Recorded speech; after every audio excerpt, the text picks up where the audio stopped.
I want you to try a little visualization with me. If you're driving, please keep your eyes open, but for everyone else, just for a second.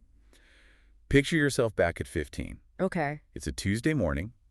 You're in a beige room, fluorescent lights are humming, and you were just staring at that clock on the wall watching this secondhand pick. I can hear it. And then suddenly, a bell rings. It's this loud, jarring sound. You grab your backpack, shuffle into a crowded hallway, and you walk maybe 40 feet to another almost identical beige room for another 45 minutes. And you do this 6, 7 times a day. Exactly. You're memorizing the causes of the War of 1812 in one room, and then 5 minutes later, you're trying to nail down the quadratic formula in the next. It's almost haunting how universal that memory is, that industrial rhythm, the bells, the segments. It just feels, I don't know, inevitable. It feels like that's just what school is, like it's a law of nature. But here's the conflict, and it's a huge one. We aren't in the industrial era anymore. We're in 2026. We have generative AI in our pockets. We have this superabundance of information and these massive, messy problems, climate change, algorithmic bias, that don't fit into a neat 45-minute history block. And that's the core tension we're diving into today. The system most of us grew up in was designed for, well, for workforce compliance in a factory age. It was about following instructions, showing up on time. Not rocking the boat. Exactly. But the economy today doesn't reward compliance. It rewards adaptation. And yet, for the most part, the bells are still ringing.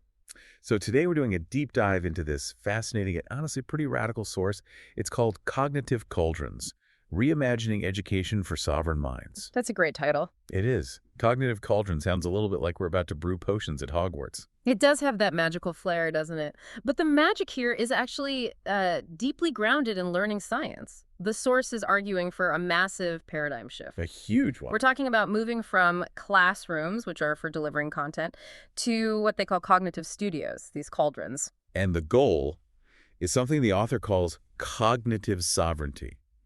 That's a heavy term. It is. It's about owning your own mind, the capacity to construct knowledge, not just consume it.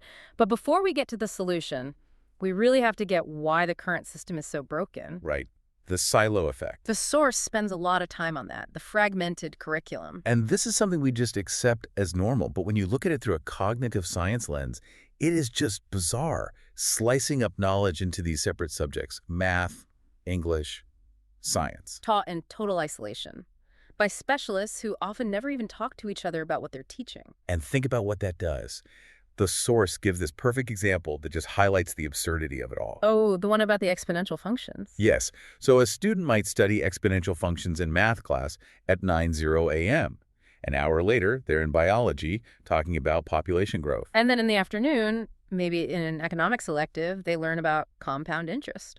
And to the student, those are three totally different things. Population growth is a biology fact. Compound interest is a money thing. Stored in 3 separate folders in the brain, but they're all the exact same underlying mathematical principle. And because of the silo effect, the student never connects the dots. They never see the pattern. Which leads to this concept the source brings up called inert knowledge. It just sounds awful, like a heavy rock in your brain you can't lift. It's a classic term from education research. Inert knowledge is information that you've, technically learned. You can pass the test on it, but it's stuck. It's stuck in the context where you learned it. So you can't use it. You can't mobilize it for a real-world problem. This explains that classic student complaint. When am I ever going to use this? I said that so many times I thought I was just being difficult. But the source argues it's not a student attitude problem. It's a structural failure of the curriculum. Absolutely. If you learn about a tool but never see it build anything, you don't really understand the tool. You've just memorized its shape. And here's the really interesting part. From a systems perspective, we don't keep these silos because they're better for learning. We know they aren't. It's for management. Purely for management. It's logistics. It simplifies budgeting, scheduling, teacher credentialing. You hire a math teacher, not a complexity navigator. The system is optimized for the filing cabinet, not the brain. That's a great way to put it. And the urgency to change is so much higher now because of our information environment. We're not dealing with scarcity anymore. We're dealing with what the source calls epistemic turbulence. I love that phrase. It's perfect, isn't it? It used to be the school's job to give you the information because it was hard to get. Now information is everywhere. Some of it is generated by algorithms, some is hallucinated. So the problem is flipped. It's not about finding the water. It's about not drowning in the flood. Precisely. The challenge isn't getting the info, it's navigating it. And if your brain is organized in silos, you can't navigate that turbulence. You just get tossed around. Okay, so let's pivot to the solution. This studio-based curriculum architecture, the cognitive cauldron. If I walk into a school using this model, what do I see? You definitely aren't seeing rows of desks. You're seeing something that looks more like a collaborative workshop, an architecture firm. The source uses the example of High Tech High in California. Right. Instead of taking 6 classes that change every hour, students might spend 8 weeks in a studio investigating one massive problem. And the example was water scarcity, which is a huge real-world issue. Yes. So imagine you're 15, you aren't taking science, you're on the water project. To do that, you have to learn chemistry, not for a test, but to analyze the water quality of a nearby stream. So it's needed for the project. You have to learn math to model usage patterns. You study civics to understand water policy. And you use humanities to tell the stories of the communities affected. So you're learning chemistry because you needed to solve the puzzle. Hmm. It's just-in-time learning, not just in case. That's a perfect way to put it. And here's the kicker. It doesn't end with a multiple-choice exam. It ends with a public exhibition. They have to defend their work. To a panel of actual scientists, policymakers, community members. The stakes are real. That changes everything. I remember making dioramas that my teacher would give me a B+ on, and I'd just toss them. But if I have to stand up in front of a real scientist and explain my data... You're going to make sure you know what you're talking about. That social pressure, that accountability, it's key. And the research on problem-based learning supports this.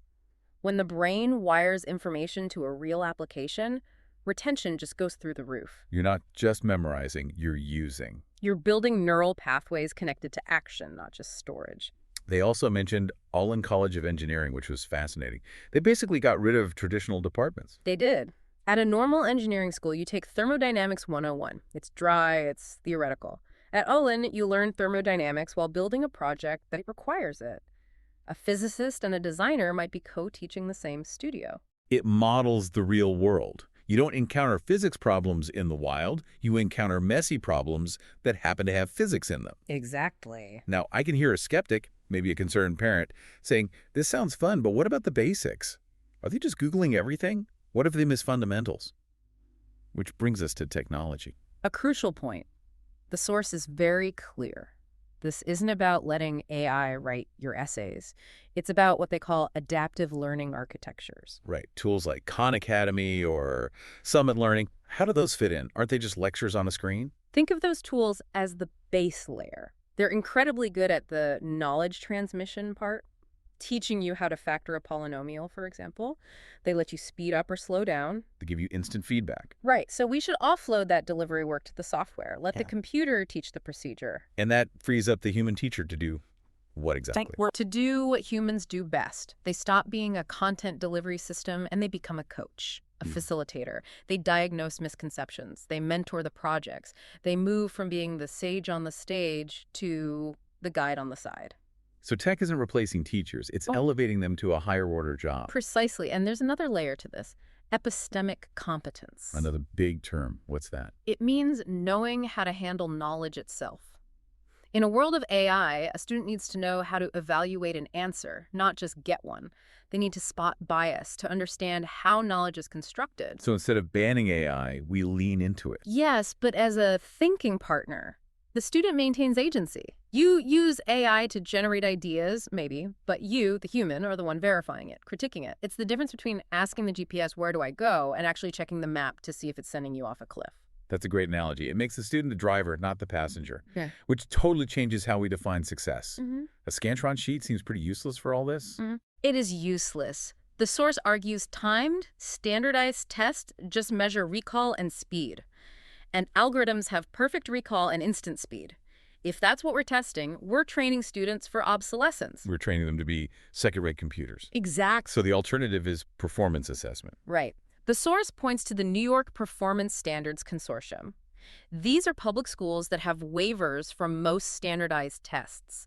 Instead of bubbling in answers, students build portfolios. Not just a folder of old homework, I'm guessing. No, this is serious work. Analytic essays, original science experiments, mathematical models, and then, like a PhD defense, the student has to sit before a panel and defend their work orally. Why did you choose this variable?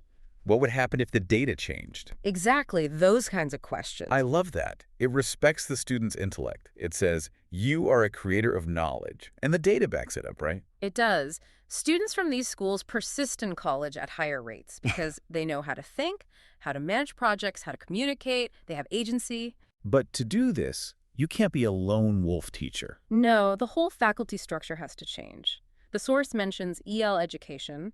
Teachers there work in cohort teams. A science, history, and English teacher might... Collaboration they want from the students. You have to. You can't teach collaboration if you're working in isolation. Okay, so this all leads to the ultimate goal, sovereign minds. Let's break down what cognitive sovereignty actually looks like. It's the capacity to navigate complexity, construct knowledge on your own, and maintain agency. To not just be a passive recipient. The source mentions metacognition as a key piece. Right.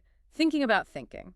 A traditional student might hit a hard problem and say, I'm just bad at math. It's a dead end. A fixed mindset.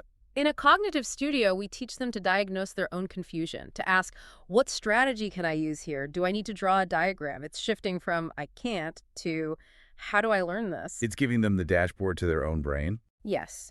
The second component is adaptive expertise. The source makes this really critical distinction between routine expertise and adaptive expertise. Yeah, what's the difference? Routine expertise is doing a known procedure quickly and accurately, long division, writing a standard 5-paragraph essay. Things computers are really good at. Exactly.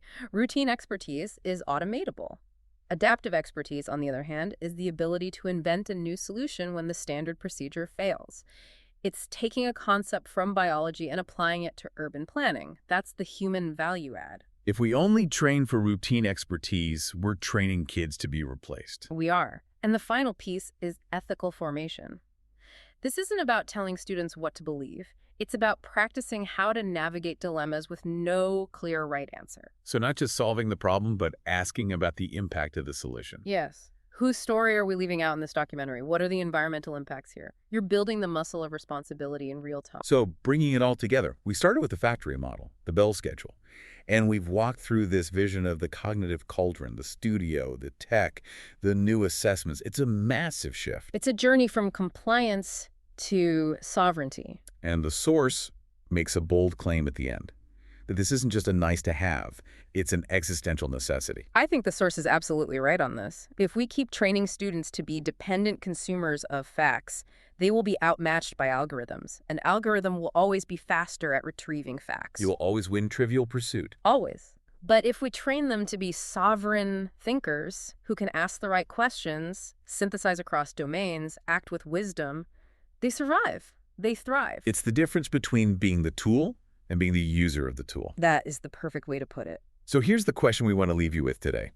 In a world where the factual answer to almost any question is instantly available, what becomes the most valuable human skill?